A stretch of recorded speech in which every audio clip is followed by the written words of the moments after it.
Kohl's has introduced a new return drop service at stores nationwide. According to Retail Dive and through a partnership with Narvar and Inmar Post-Purchase Solutions, the retailer will now accept returns from brands like Carhartt, Hanes, and Levi's at its more than 1,100 stores.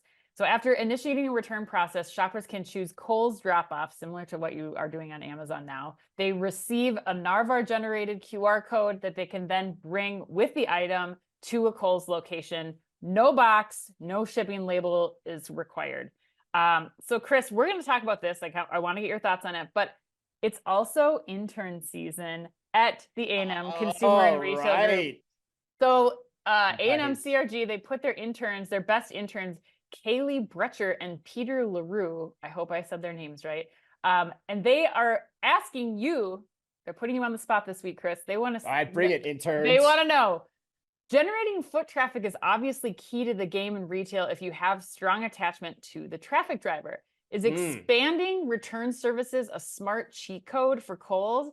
Or do you worry that Kohl's is spending more time thinking about returned items flowing in their doors than sold items flowing out? Great question. Oh man, that is a good question. And you know what the dead ringer is for it being written by the interns too, versus like Chad Lusk or David Ritter or any of the other of our friends? The cheat code. Yes, the cheat code. The use of cheat code. Yes, 100%. 100%. I think it's a great question. And I mean, quite frankly, I detest this strategy. I detest it. And I think it gets to what they're asking, which is like, you need to be focused on what you are, and you're a retailer. We were talking about this on the plane yesterday out here. We talked 2 weeks ago about, what is Kohl's reason for being, right? Like their sales are awful, yet like places like Ulta are saying that the Sephora stores inside of Kohl's are hurting their business, but yet that's not helping Kohl's, overall sales at all, so to speak. So I have ambassaded him at the time for being like a small mall, like trying to do all these shop in shops without any point of view.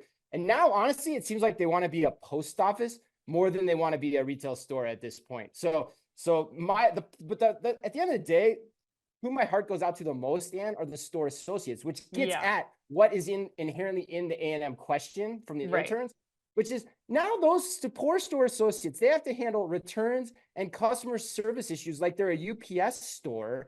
And the customers that they're having to handle those issues for, they're not even purchasing Kohl's products. That's not what's bringing them into the store potentially.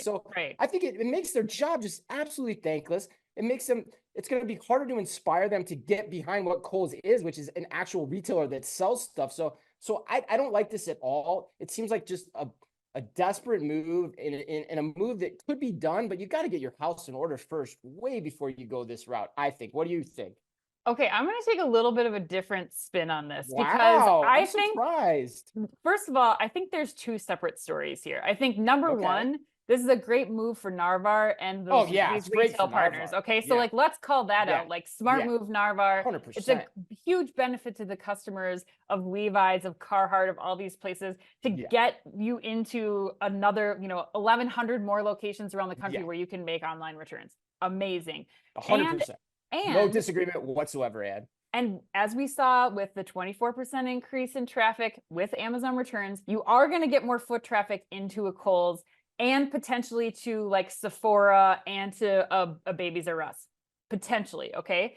The other thing here, your staff is already well versed in how to take these returns. So I actually think it's kind of a smart play on Kohl's behalf because they are just fully utilizing that so that it is packed with returns the whole time. Now, where I think Kohl's needs to be thinking about, and we don't know like any details about this, at least I don't, and please listeners, if you do, let us know. Like, I don't know if if Kohl's is getting any cut from the returns for like hiring more people so that they can process some of these returns more quickly, or that they can do that. Yeah, some incentive, hopefully, right? There's hopefully something that they're making there, not enough to make this like the new Kohl's future strategy. But I do think like it kind of makes sense to me to just max that out and go to capacity, especially because you train your employees on how to take returns. Taking returns is far less of a I would say like skill set than trying to sell somebody a small electronics item or bedding or doing something throughout the store. Like I think that this actually might be a good way to get traffic, but what you do bring up that I think is still very relevant is okay, so Kohl's, if you are going to be a mini mall, that changes your entire business model. Like what happens? I don't just feel bad for the people in the stores. I feel bad for the people at the headquarters. Like what is your job anymore? How are you like, there's no support for you to be creating new brands or to like coming up with new product strategies because nothing's like, there's no emphasis on that. It's all on the real estate play or like getting more shop and shops in there. So oh, that's what they're tasked to do, I guess, I guess, but like, yeah, then you're changing your entire company. So I think Kohl's, you need to get your poop in a group. I'm not hating this whole like move from Narvar. Like I actually don't hate that. I think it's kind of smart to get traffic in, but then you still have this underlying problem of like, what do people do once they get in the store?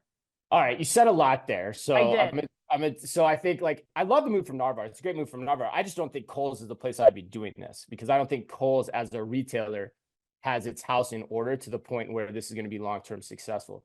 Your point about the store associates are already taking returns. Yes, they are for Amazon products and Kohl's products, but that's a very different training process when you start taking returns from other retailers too. Like you have to learn how to evaluate the returns and their return policies and all that kind of stuff that goes with it. Maybe it's not that complicated, but it's still an additive understanding that you have to have as the sales associate that's doing that. The other part of it though, that I think is also concerning is where does it stop? Like how many people do you keep taking returns from? And where do you start housing all those returns while you're running your own retail store? Yeah. And you're trying to figure out how you do all the omni-channel capabilities like ship from store, buy online, pick up in store, curbside pickup. Like that's just going to become a mess operationally. And again, becomes a thankless job. So I don't know. I still don't, you didn't convince me. It's a different business model. It's a totally different business model. And that's the key thing here. Like Kohl's, what are you doing? Where are you going? Yeah. And do you have the space to do this in your stores? Your stores are already pretty small, relatively speaking. So